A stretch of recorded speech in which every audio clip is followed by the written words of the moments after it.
Heaven, heaven, heaven, heaven, heaven, heaven, heaven. Hey, අපි ඉන්නේ සූරලෝකෙ මෙහෙ ආවේ මැරිලා. හිනා යනෝ බලන් තිබ්බන් ආපු පාර හැරිලා. ගෑනු බඩ පෙන්නගෙන අඳින එක වැරදි නම් මොකටද සාරියක තිබ්බේ බඩ ඇරිලා.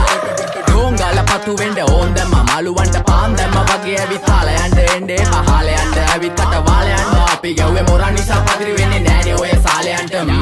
අම්මටවත් මෙල්ල නැති මාව කොයිද මෙල්ල වෙන්න යන්නේ අර කොයිවත් ඉන්න වෙලඹට සතියන්තේ හැමදාම කොල්ලෝ ඉන්නේ චිල් එකේ පිල් දාලා සෙට් වෙන්නේ සිංගාල කොළඹට. හේතු නැඩෝ සනා වගේ පමා වෙන්න දැස නොපෙනුනත් අපි ගැව්වේ මුටි කන නිසා මොනාලිසා බලන් ඉන්නේ මගේ පැත්ත කියලා තාම හිටන් ඉන්නේ පුතා මම ජොනා වගේ කොන නිසා ජන නිසා තාල දැම්මේ මගේ අතපුරි නෙලි සමමාන දැම්මේ බෝලා ගලෝ ගන්න කලි සමතාල කන්නේ වගේ හිත තිබ්බේ මැලිකම වාව ගන්න බැරි යාළුවෝන්ගේ කැක්කම. මම රැප දෙන්නේ මල්ලි මට තාලේ විදියට මූස්වාලා දුන්නේ පුතේ රැප උස හින්දියට අපේ උන්න බලන් ඉන්නේ හිනා වෙන්න කින්ඩියට රැප නැට්ටුකාරයෙක් නම් මම